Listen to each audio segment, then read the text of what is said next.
Okay, everybody, welcome back to your Crisis Coach with Scott H. Silverman, the gray-haired gentleman over there, and myself, Fredd Carroll, the bald-headed man over here. Much younger, bald-headed man. How are you today, Scott? Man, I'm good. The flooring people are gone. Nicole, our house has been under renovation for a little while. We're only doing the inside, floor and paint, but you have to pack everything like you're moving. So it's been very stressful. And my wife forgot who I was the other day, so I had to put a name tag on. And that was exciting. But so I'm good, Fred. They literally just left about 2 hours ago. We had the trash hauled out and then a week of finished packing. And then we're going to leave for 2 weeks to have the house painted. So, well, I was expecting you to talk about your book that you just shared with me. Well, first things first, because the soft cover hasn't come out yet. I mean, I don't know what the delay is. So my new book is out. It's called "You're Not God. That Job is Taken." Very, very exciting, and it's on right now Amazon. It just literally got it popped up there yesterday, so I'm waiting. I should hear tonight. The hardcover is out there, and it's on Kindle.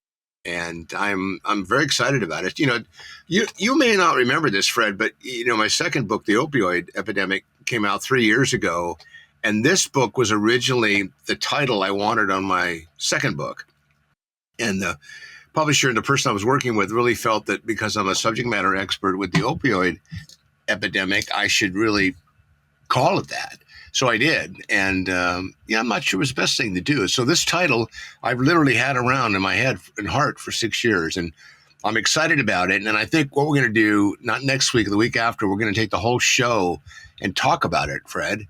But I don't want to do that today because we have a guest who... We'll get into it. But your cover is beautiful. We'll show it here in post-production. I will add it in. But I guess today. Well, I'll tell you what I did this week real quick. I was going to get to that now that you got me to my 2 points because, I'm suffering from a little bit of sometimers. So, Fred, how are you doing this week, brother? I am on my first week of being self-employed, my first big week. It was a nightmare. My body clock for 40 years told me get up and go to work, and getting that anxiety out of my head. Getting to a Friday and realizing I don't have a paycheck. That was unique.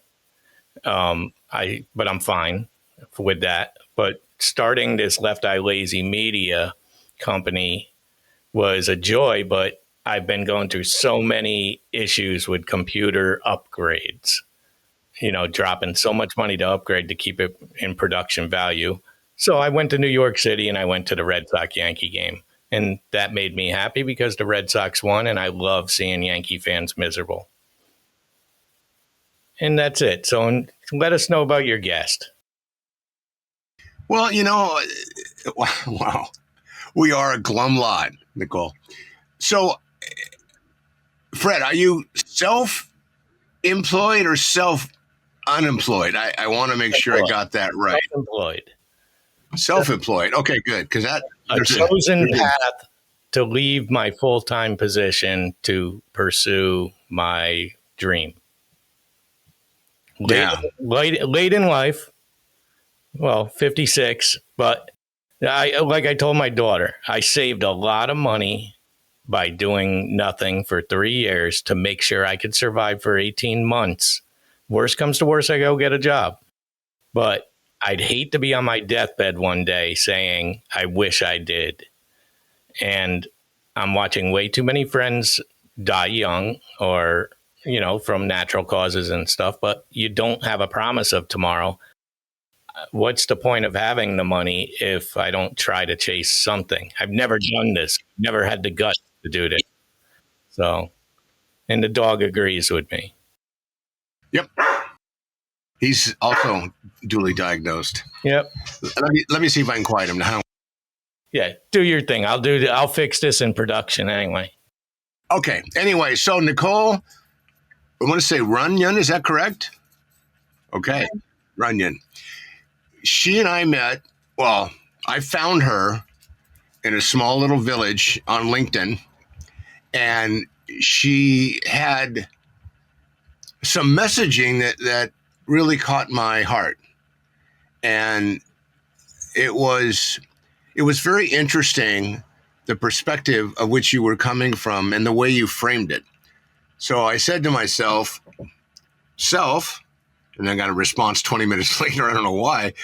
We should see if Nicole would like to join us on the show, because if this caught my eye, my sense would be not only will Fredd be impressed, which is part of my life's mission, but also I think our listeners and our viewers and our friends would be as well. So rather than try to butcher anything in your background or read something that might be dated, I'd like to introduce you, Nicole, and let you just kind of tell us who you are, where you've been, what you're doing now, and if you'd like, where you're going. And then after those 3 minutes, we will fire off some questions that don't make sense to you that I know you'll want to answer.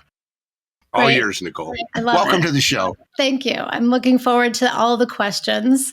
First, Fredd, that's amazing. Congratulations. What an amazing accomplishment to get here. So that's exciting to hear. And I was a therapist for kids for 20 years.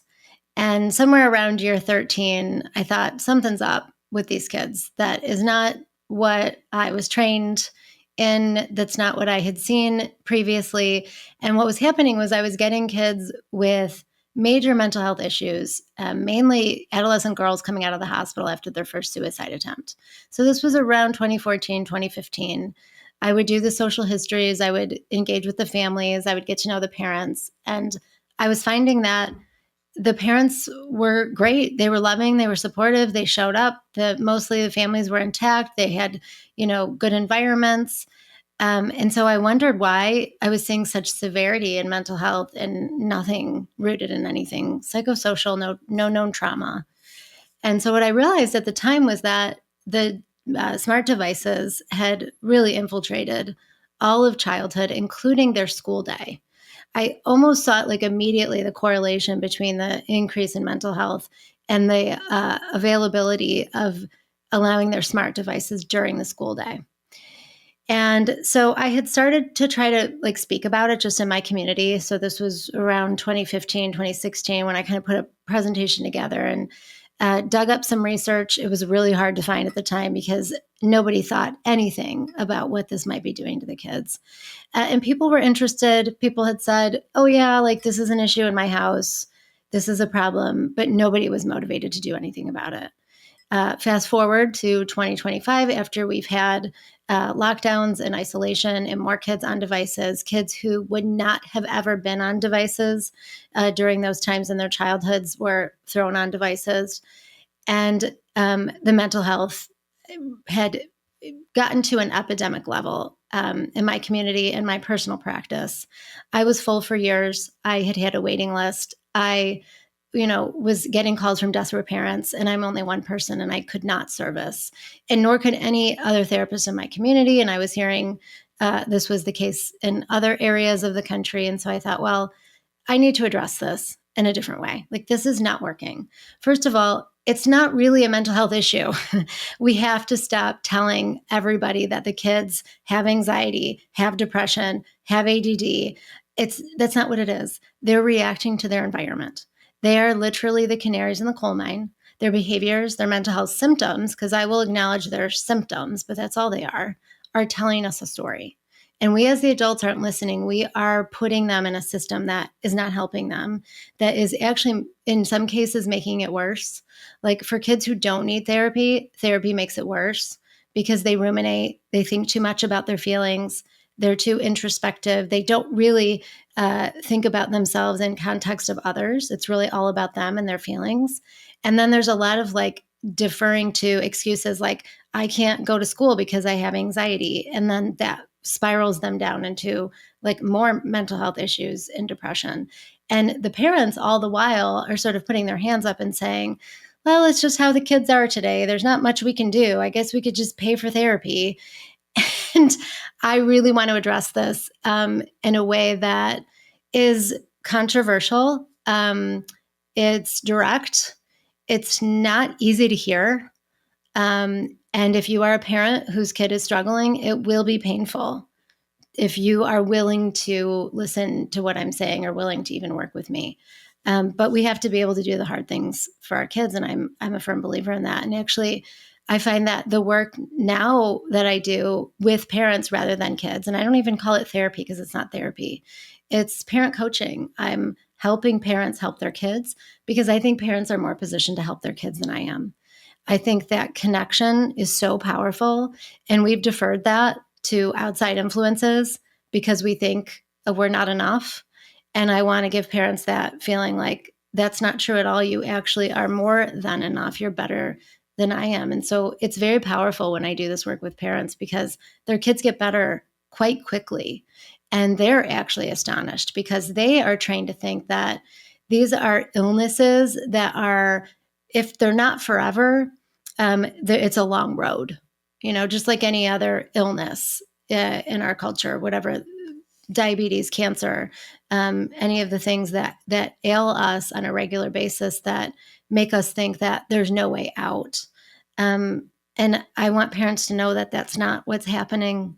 There is a very actually easy way out. It's it's simple. It's not easy.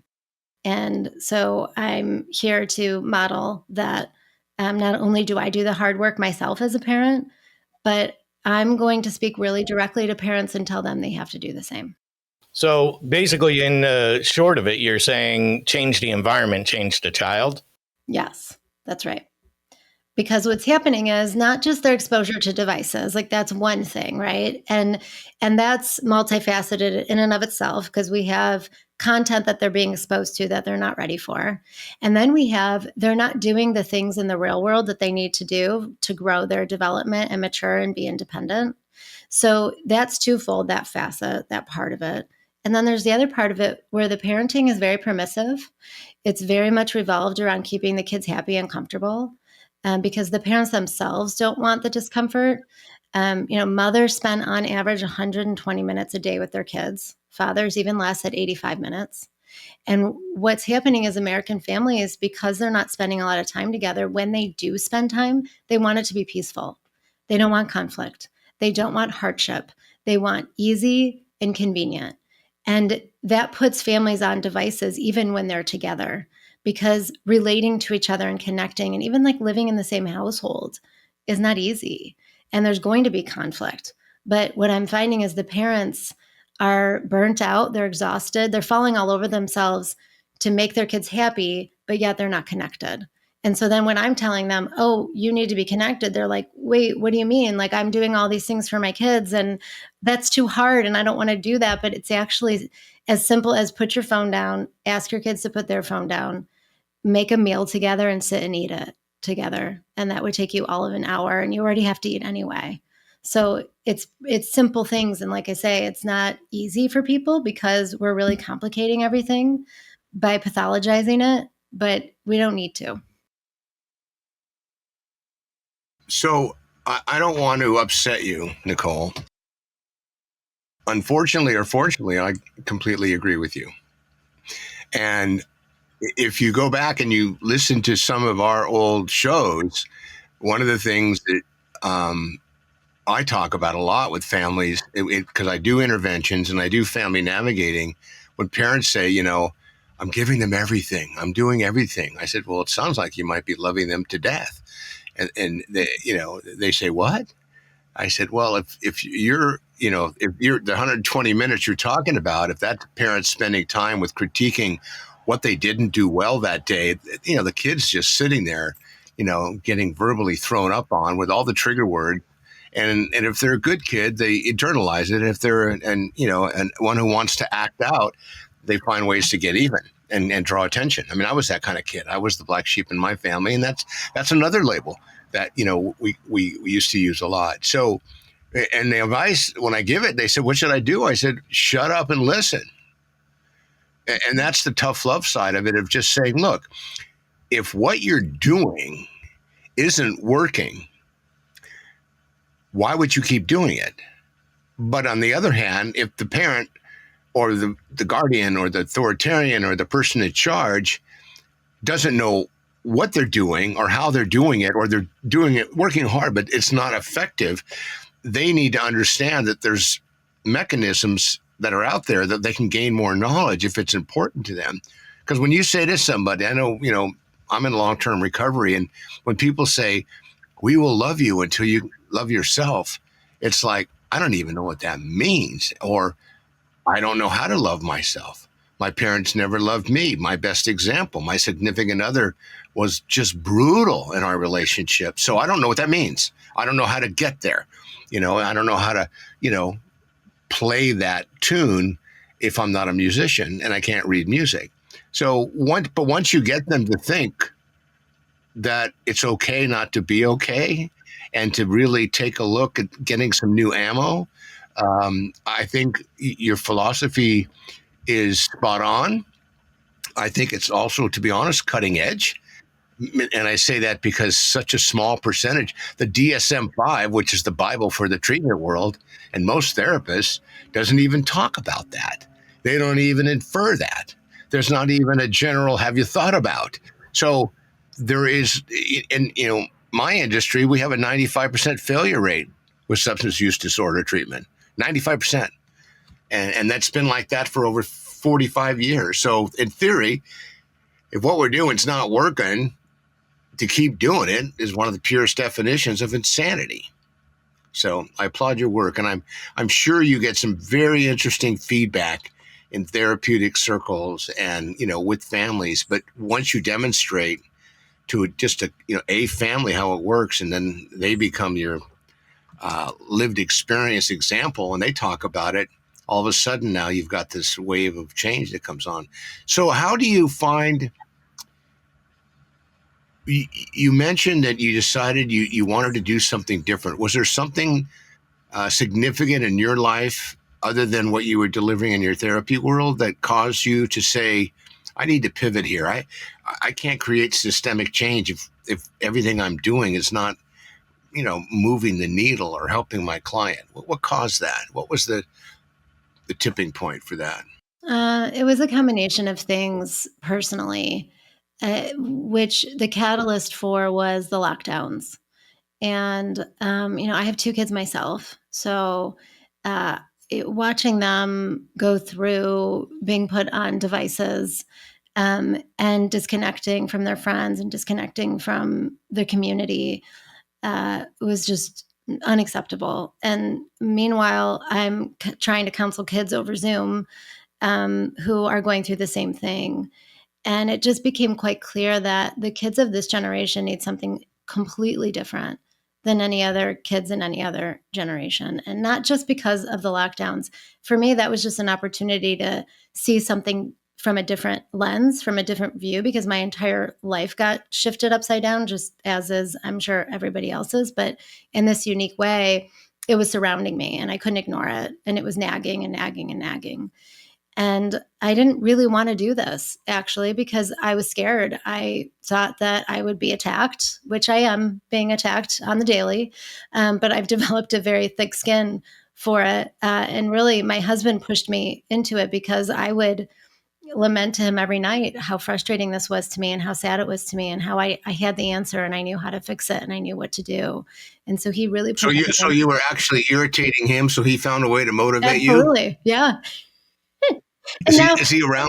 Can we get a couple questions over to him? Get it going. It's funny what it takes, because obviously there's somebody you trust, someone you care about, someone you spend a lot of time with.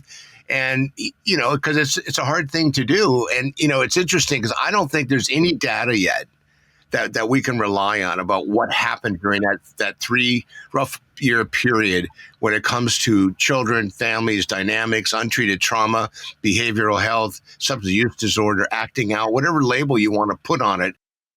We don't know yet what that's going to look like. I don't think it's going to be very positive, to be honest with you, because most people went south when they could. And when I talked to families as I was doing interventions, and I do all of mine almost on Zoom, talking to families during, COVID, they're saying, my kid's gone from 3 hours a day to 10 hours a day. And when I take their phone away, I find they stole my iPad for the night. And they were, are they addicted?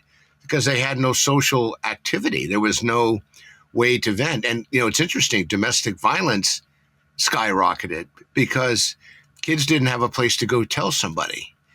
And families were, it's like, no matter how much you love each other, I have those days when my wife's in the room breathing and it irritates me. So we need that space. We need to have that space. So I'm so excited for what you're doing. And let me know if there's anything I can do to get the word out. And, hopefully this will help as well. But, Fredd, I see you intellectualizing there, and I'd like to tap into some of that.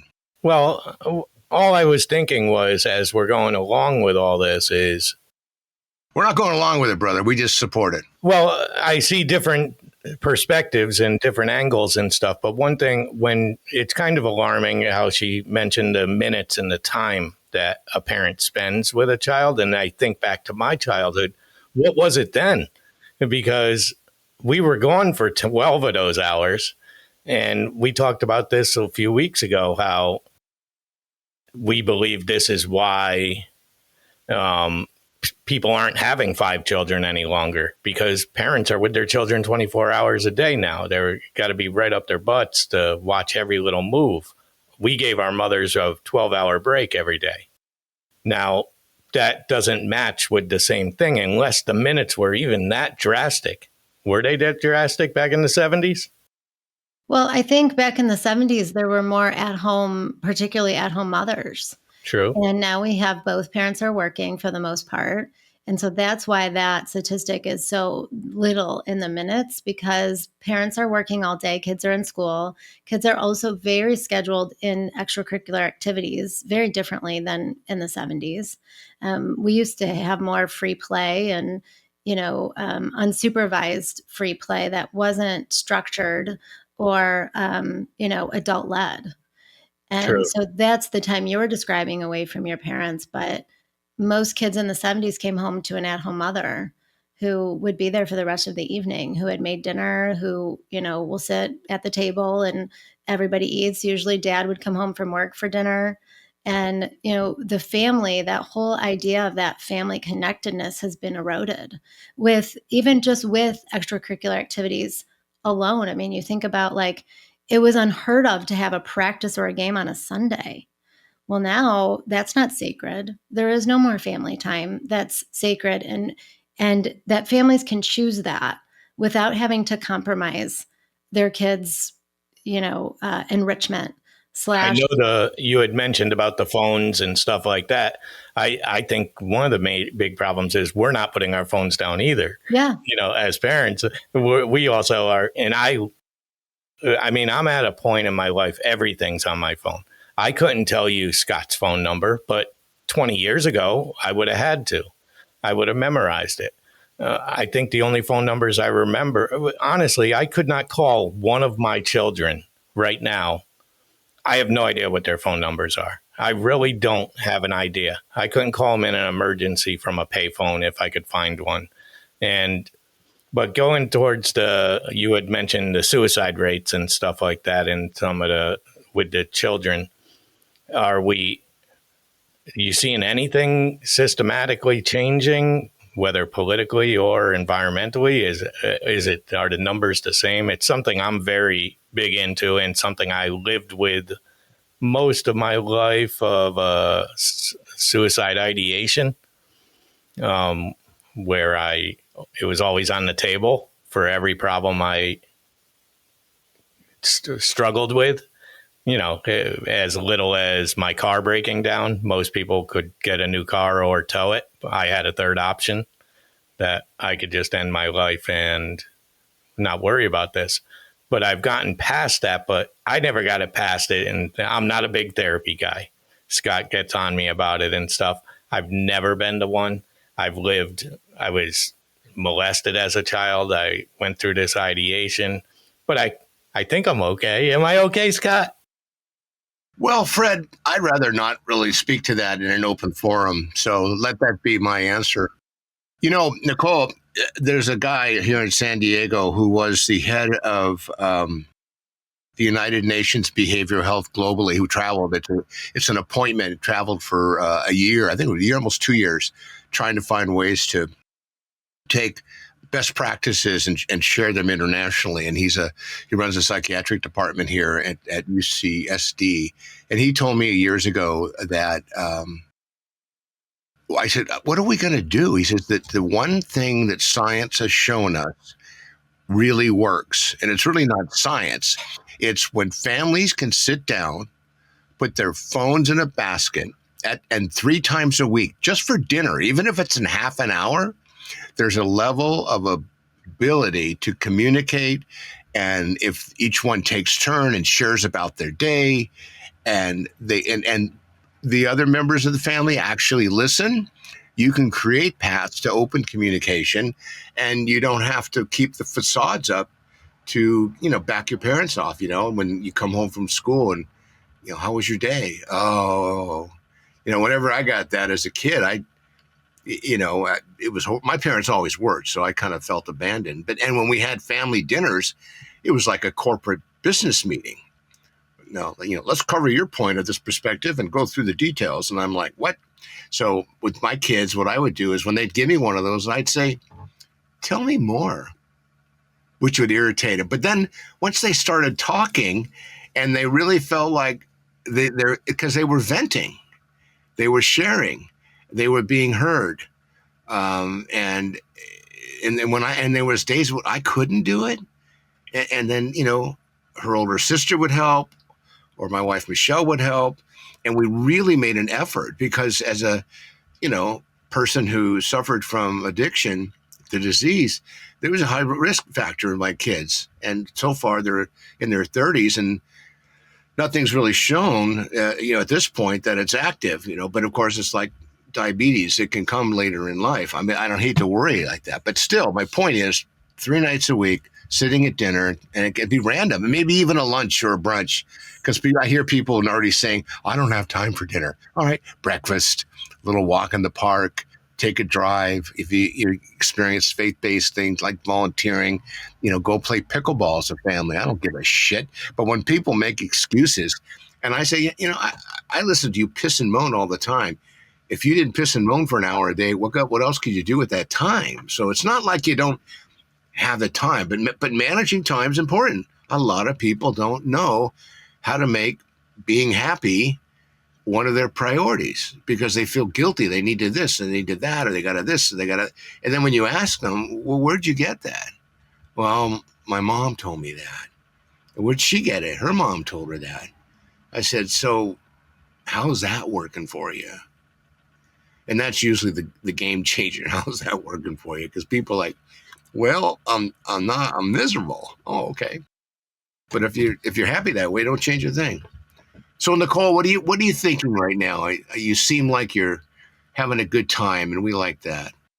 I love this. I actually think that both of you are bringing up a really important point in a different way. And one of the things I talk about is this pendulum swing from generation to generation. And so, Fredd, you're saying that, you weren't fostered in your feelings and didn't, value therapy, and maybe had some things that you should have probably talked about or gotten support for, but you didn't. And so, sure, you've survived it and that's really great, but it sounds like you've had some really hard times along the way. And Scott, what you're referring to is this, what we're doing as parents today is this concern for our kids and their feelings. And what's happened is that our parents were on one end of the spectrum where it was like, go outside and play. We don't want to see you. We don't want to hear you. And we don't care about your feelings. We don't care that you got into a fight with Johnny when you were out unsupervised. Don't talk to us about that. Well, the parents of today have swung the pendulum too far in the direction of we care too much about your feelings and we're overindulging your feelings and we want your feelings to be considered all the time and we can't be there for you all the time. So we're going to outsource this to a therapist. And suddenly every kid has a therapist, just like every kid has a Nike backpack. Like it's like the trend. It's what you do. It's what everybody does. And so, Scott, what you're describing is somewhere in the middle where, you were concerned about your kids' feelings, which you absolutely should be. We all should be, but not so much that you didn't allow them to have the independence and the freedom to make mistakes and be uncomfortable and experience pain, because that's what builds our capability and our agency and our feeling like we can do hard things. So we need a balance and we need a middle, and we're not balanced at all right now. So somebody said yesterday, I think it was a Democrat, one of the feeds I'm on, that the Democrats have come up with all these new words, politically correct words and labels that we've put on things that it's almost like we've used it as an excuse by labeling things, and it gives us an opportunity to kind of hide behind it. And we need to be a little more honest about what we're thinking and feeling, and things like integrity and honesty and things of that nature. So I don't disagree with that. But Fredd, did you notice how Nicole was working us? Did that touch you at all? Well, first of all, we've talked to so many therapists on here. I have no disrespect for them, and I've put my children into their. I'm just one thing about me. Fred, I'm sorry to interrupt, but when you say you have no disrespect for them, the fact that you're saying you have no disrespect for them, because with joy in your heart, I mean, what does that mean? Break it down for us. Let me press you a little bit. What I had said before could come off as somebody that doesn't believe in therapists, or that I just don't believe it was for me. But it wasn't all. It also wasn't presented to me in my youth. Nobody made that offer to me. Nobody was paying attention and pushing me towards that. But then I got married very young, 21 years old, already had three kids by the time I was 23, and then a divorce, then raising the kids on my own. And I just but this is my point I make is this is now, today is when I'm feeling more heat than then, because of my time was filled with all that busyness, plus having 3 jobs at sometimes to make ends meet, and providing and living in a very well-to-do area so my kids could go to better schools than I went to. I overcompensated, busted my ass so they had everything. It all turned out fine, and I'm still in that area. But now I'm in this house by myself, wondering, what am I going to do next? So instead, what do? I work 14 to 16 hours a day in my studio creating shows. So I'm either overcompensating for something else or undercompensating for other things. Analyze. Go, Nicole, go.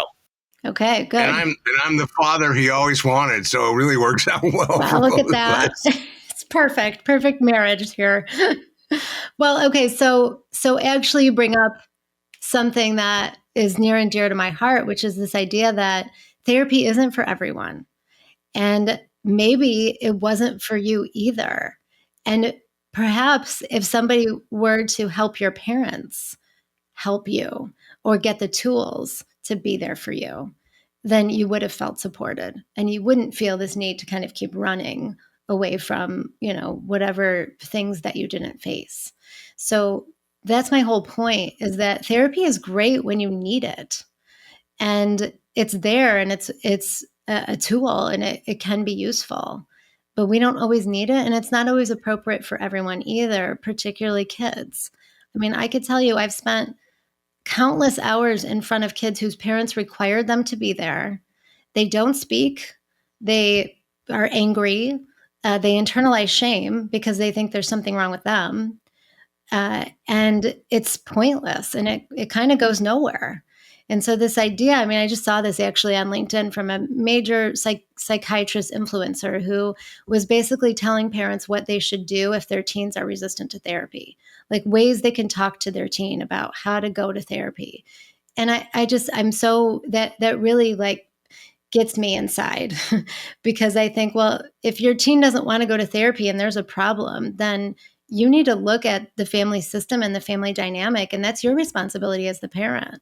And you can make changes that could change your kid. So in your case, I would put that more on your parents, that, somehow along the way, they didn't let you know that it was okay to talk to them about something really horrible that happened to you. Well, and I should say that I should point this out, Scott, because my father does watch our show, just so I'm making sure. He is 83 years old now. He was a fine parent, flawed, but fine. He's aware of this. We've had these discussions, but to his credit, my parents also didn't know They I didn't was know. molested. They didn't know I was molested at 8 years old. I didn't tell a single person until I was 50 years old. I held it for 42 years, and then I wrote a book about it and got hammered for writing a book about it, and stuff. And because now I revealed it to my children. So I had to answer more questions. Definitely regret writing the book. How's that? Hmm. I'm a firm believer because maybe, my lived experience, and I share this with people I talk to all the time, and I say it in my books, is I cannot change yesterday. You can't change yesterday. So what I like to encourage people to do is, okay, yes, this is horrible, or yes, that was something no one should go through, and never minimizing or discounting, but understanding that stuff carried around untreated can be more harm than almost anything, because it's so opaque. Behavioral health is so opaque, and how people are feeling and the moods they're in, and most people don't know how you're feeling unless you tell them. So with your big fan, Nicole, that psychiatrist, will get me their information, and I'll send them a copy of the new book, You're Not God, That Job Is Taken. When I get a couple copies next week, I hope I'm going to send one to the President of the United States. And I'm hoping that whoever gets it will go, oh my God, Yeah. this is something, the title's He might agree with you because he thinks he's God. You don't know. Well, it's interesting. In the second to the last page of the book, it says, I think, or it's on the back cover, I can't remember. If you think you're God, don't buy this book. That's good. And I put in there how to un-F yourself. I had to go to Chat GBT to find a nice way to say it. So it's F dot, K. And I'm hoping it'll, rattle some cages and cause some conversations. And, the fact that I'm not a therapist, never have been one, I get questioned all the time. But my buddy I was mentioning earlier, who the psychiatrist, he says, Scott, I've probably known thousands of people who are in the helping people business, and your overall lived experience brings so much more to a conversation, because not only do you don't think you have all the answers, you're consistently looking for more. And by asking questions, that's how I learn. Some people like it, some people don't. I just put my book on Nextdoor. I don't know if you guys know what Nextdoor is. It's kind of the neighborhood thing. And I said, hey, I want to let you know that this is the name of my new book. What do you think? And the first comment I got from somebody is, I've turned you in. You're not supposed to be promoting, your business on Nextdoor. And it was interesting. I thought, well, gee, that's kind of nice. So 3 or 4 more people chime in and give me their feedback on the title, and they took some time, thought about it, and then said, where can I get your book? And then this guy chimes in and says, oh, you can only buy it online right now. It'll be in stores later. All of a sudden, he became my advocate after he watched them. It's like, and you give people, this is something new in our generation, the social media platform, to go on and give people their opinion. And usually it's not necessarily, I won't qualify it. They give their opinion, good, bad, or indifferent, and it triggers people. So that didn't exist 20 years ago. You couldn't be some multi-level sociopath and be able to get online and tell a loving mom that the way she dresses her kid is inappropriate. So I don't know what that has to do with anything. At the same time, Scott, it's very political in that sense. It's 50-50, because there's also people that the internet has not necessarily saved, and I'm sure it has saved some people, but it's also kept them, given them something to do rather than going out and being the criminal that they were, whether it's being online or being active, mental health issues and stuff like that. So it goes both ways. But I'll tell you one thing: if you want somebody's opinion, leave your full-time job at 56, making, let's say, $70,000 a year to chase your dream, and people will give you their opinion. because everybody I've told, it's a 50-50 split. It's all backhanded compliments. Everything's got a backhand, and it all comes down to benefits and money. And everybody's so worried about money and benefits and stuff. Like, I didn't plan this. I've survived 56 years on this planet.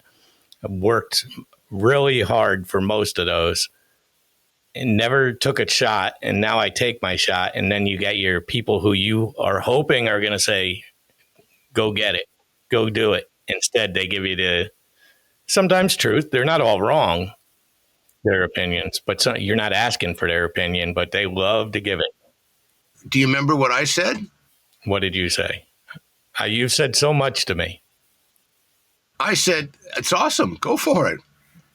Yeah. Well, what would you wait for? I mean, life's too short, and I think it's great.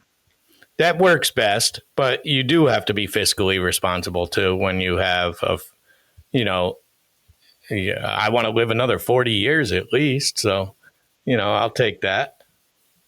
I think the worst that happens, you have to relocate to Southern California and you come work with me and we do live in studio shows. I mean, how bad? I'll be taking care of you. You're quite a bit older than me, remember? Yeah, but don't forget, my wife's got all the equipment, so we save a lot of money on that. That's right. So in finishing here, I like to finish with the question of outside of your work, what does Nicole do for fun? I like to spend time with my family. So I have two kids. They're my oldest is almost 17 and my daughter's 11. And so our family is very now growing up and changing. And when the four of us get time together, that's the thing I enjoy the most. What about hobbies or anything specific? I like to exercise. I have a Peloton, so I love, hardcore workouts. I lift weights. I like to walk, do yoga, Pilates when I have time, things like that. And my final question, what's that book behind you? What is that? Yes, well, usually I actually have it better framed in the camera. But this is a book that I wrote, Free to Fly, The Secret to Fostering Independence in the Next Generation. And it's my, my gift to parents that while what I'm asking them to do is really hard, I want to support them at the same time because I think us parents today are revolutionaries. Where can I get the book? You can get it anywhere that it's sold online. It's 130 retail stores online. So Barnes & Noble, Amazon, all the places. If you're lucky, you might find it in your bookstore. There's about 2,800 copies out there on the shelf. And you can also just go to my website, NicoleRunyon.com, under the tab My Book. Excellent. So, Scott, you want to ask your magic question before you... Yeah, I'll do that because I want to be consistent. So the question's pretty simple. Is there something that we haven't asked you that you'd like us to ask you? Meaning, is there something we should know? There's something you'd like to share? Something maybe you want to tell your husband, but you feel you need, support, and we'll support you.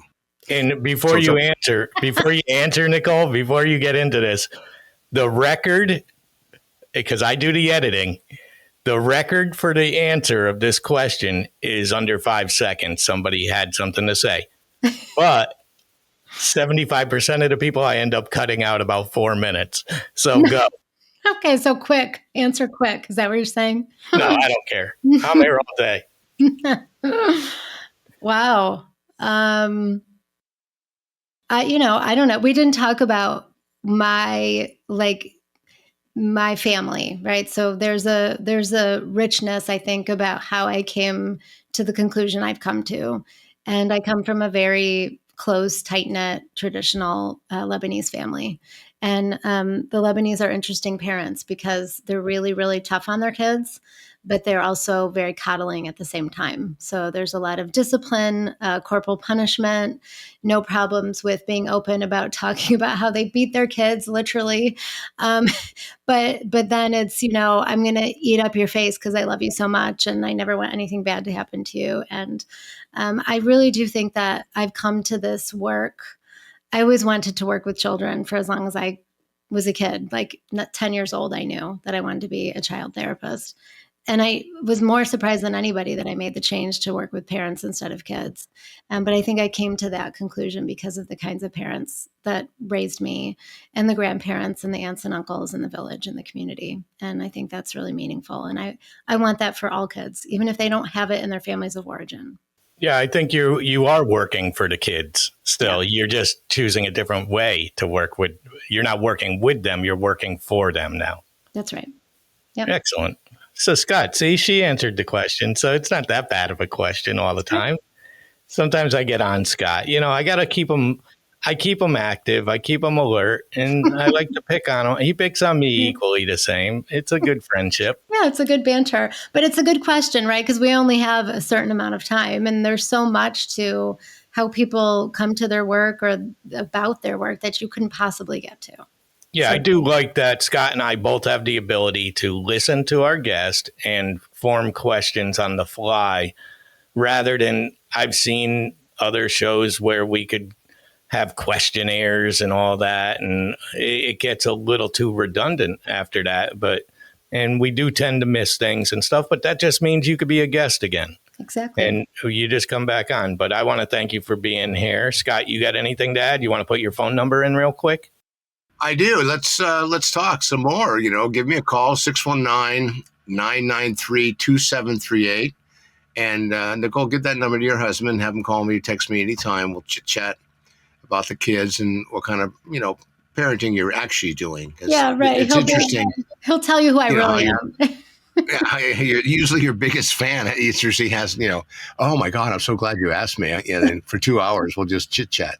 Anyway, well, thanks again for being here with us today. And I'm glad I found you out in space and brought you in on your own spaceship to share what you're doing and keep up the great work. And I said it earlier, and I mean, if there's something I can do to help, now you have my number if you didn't before. Before you wander too far, Scott, finish your thought. Why are people calling that phone number? A couple things. One is hope and help. Two, I always answer my phone. And three, if I can't help you, I can find help for you and with you. Wow. Yes. And we are in the funeral avoidance business, correct? Mm-hmm. Correct. That is our job. Funeral avoidance. Okay. Did you want to say something about the book, by the way, Fred, the new book? You were going to mention something at the end, you said. About your book or her book? Yeah. Our books. Or they'll call her. They know us. They know how to find us. They'll want to talk to her. Listen, I saw your book cover. I was very proud of it. I loved the work that you put into it. I loved the design of it. I loved the price point. Everything about it to date, unread, of course. I have not read it, but everything you do is at least educational. It provides me with something I did not know, even though I talk to you daily and weekly and often. It's going to provide some insight and it's going to be helpful, and I'm proud of you for it. I love the That was title. very nice. How's that? Thank you, son. Thank you, son. So that's it today for your crisis coach with Scott H. Silverman, me, Fredd Carroll. And if no one has told you they love you today, we love you, and we will see you again next week. Hang out there for a minute.